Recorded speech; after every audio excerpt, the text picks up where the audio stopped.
بسم اللہ الرحمن الرحیم۔ السلام علیکم ناظرین، رتاس حسین ایکسپلورر چینل کے ساتھ میں ہوں آپ کا میزبان رتاس حسین۔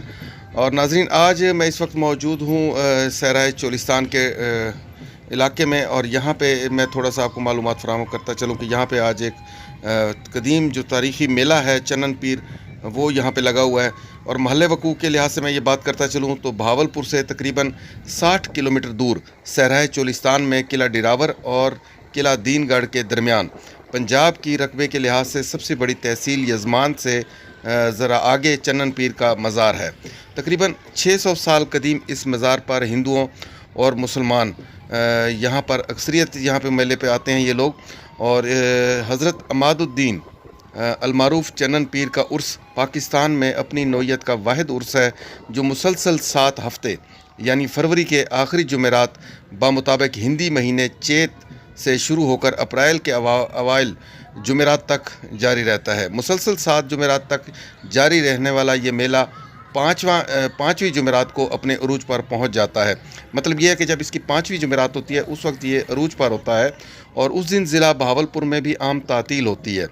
حضرت چنن پیر کے ہندو اور مسلمان یکساں متقد ہیں، اور ہندو لوگ مجاور جو مزار کے مجاور ہوتے ہیں ان کے ہاتھ سے تبرکات لیتے ہوئے کوئی پرہیز نہیں کرتے۔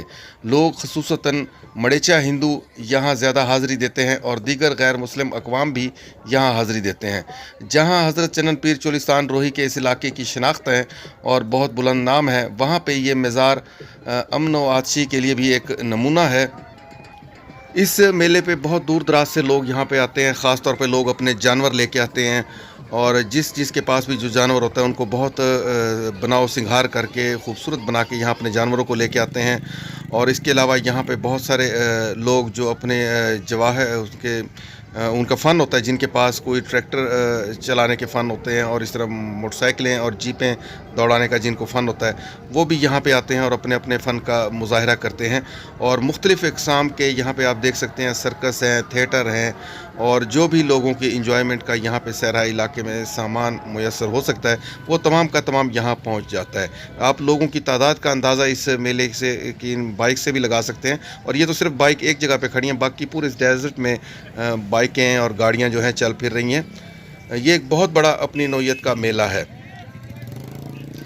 حضرت عماد الدین المعروف چنن پیر کے متعلق کئی روایات اور قصے کہانیاں منسوب ہیں، جن میں ایک یہ مشہور ہے کہ معروف صوفی بزرگ حضرت جلال الدین سرخ پوش بخاری کا اس علاقے سے گزر ہوا تو یہاں ایک بے اولاد بادشاہ سدھارن کی حکومت تھی۔ سدھارن کو آپ کی کرامات کا علم ہوا تو آپ سے اولاد کے لیے دعا کی درخواست کی۔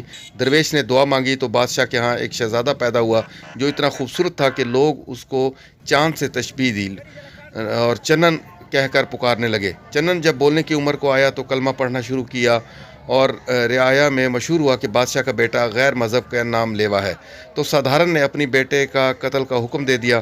ادھر ملکہ نے اپنے بیٹے کی جان بخشی کی درخواست کی، جو اس شرط پر قبول کی گئی کہ اب چنن محل کی بجائے صحرا میں رہے گا، اور روتی بلکتی ملکہ نے چنن کو صحرا میں ایک ٹیلے پر چھوڑ دیا۔ لوگوں نے دیکھا کہ ایک ہرنی چنن کو دودھ پلا رہی ہے۔ یہ خبر ملکہ تک پہنچی تو وہ محل چھوڑ کر صحرا میں آ گئی، اور پھر بادشاہ نے چنن کے قتل کا حکم صادر فرمایا، لیکن روایات کے مطابق جب شاہی محافظ ٹیلے پر پہنچے تو چنن غائب ہو چکے تھے۔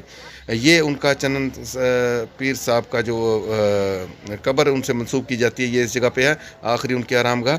ناظرین، یہ تمام جو باتیں ہیں یہ روایات ہیں، اس میں کوئی مجھے نہیں کوئی آئیڈیا کہ اس میں سچ کتنا ہے، سچ تو اللہ تعالیٰ کی ذات ہی جانتی ہے، لیکن یہ مختلف روایات ہیں جو سینہ بسینہ نقل ہوتی چلی آ رہی ہیں، اور یہ میلہ جو ہے اسی روایات کے ساتھ منایا جاتا ہے۔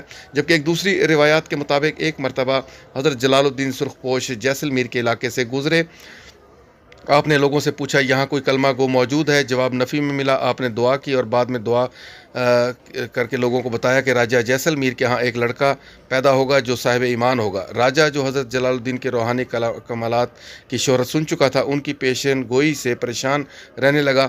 وہ جانتا تھا کہ مسلمانوں کی ایک برگزیدہ ہستی جو بات کے پیشن گوئی کہہ دیتی ہے وہ پوری ہو جاتی ہے۔ اتفاق سے رانی کے ہاں لڑکا پیدا ہوا۔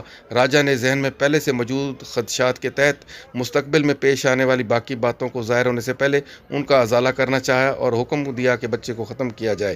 ممتا نے زندگی کو سنبھال لیا۔ ملکہ نے بچے کو جھولے میں ڈال کر اسی مقام پر کنیزوں کے ذریعے پہنچا دیا جس جگہ پہ یہ مزار ہے۔ حضرت چنن پیر صاحب سے منسوب جو ان کی آخری آرام گاہ اور قبر ہے، اس کے اوپر یہ آدمی یہ دیکھیں یہ اوپر پھر رہا ہے، اور ارد گرد لوگ جو ہیں جو میلوں کے اوپر وہ میٹھے سفید رنگ کے مکھانے ہوتے ہیں وہ پھینک رہے ہیں۔ یہ یہاں پہ ان لوگوں کا دستور ہے، اس قبر کے اوپر آ کے مکھانے پھینکتے ہیں۔ یہ تمام جو باتیں ہیں یا حرکتیں ہیں ان کا دین اسلام سے کوئی تعلق نہیں، نہ یہ ہمارے دین اسلام مذہب میں ہے، نہ ہی یہ ہمارے دین میں ہے، نہ ہی یہ سنت سے ثابت شدہ ہیں۔ یہ تمام لوگوں کی بدعات ہیں جو لوگ اس طرح کر رہے ہیں، قبر کو مکھانے پھینکتے ہیں، اس پہ آ کے میٹھے والے مکھانے پھینکتے ہیں، اور یہ تمام حرکتیں جو ہیں دین اسلام کا اس سے کوئی تعلق نہیں، نہ ہی میلوں کا، نہ ہی ٹھیلوں کا، اس طرح کے روایات کا دین اسلام سے قطعاً کوئی تعلق نہیں ہے۔ یہ تمام لوگوں نے اپنی فرضی بنائے ہوئے ہیں۔ اللہ پاک سے دعا ہے کہ اللہ پاک تمام مسلمانوں کو ہدایت نصیب فرمائے اور تمام ایسی بدعات سے دوری عطا فرمائے جن کا دین سے کوئی تعلق نہیں۔ اس کے علاوہ جو حضرت چنن پیر صاحب سے روایات منسوب ہیں یہ بھی نسل در نسل منتقل ہوئی ہیں، ان کا کوئی بھی اتھینٹک میرے خیال میں جو ہے وہ ثبوت نہیں ہے۔ اللہ تعالی ہم سب کا حامی ناصر ہو اور ایسے تمام کاموں سے ہمیں دور فرمائے جو دین اسلام کے منافی ہوں۔ اس کے ساتھ ہی آپ لوگوں سے اجازت چاہوں گا۔ اللہ حافظ، خدا پامان۔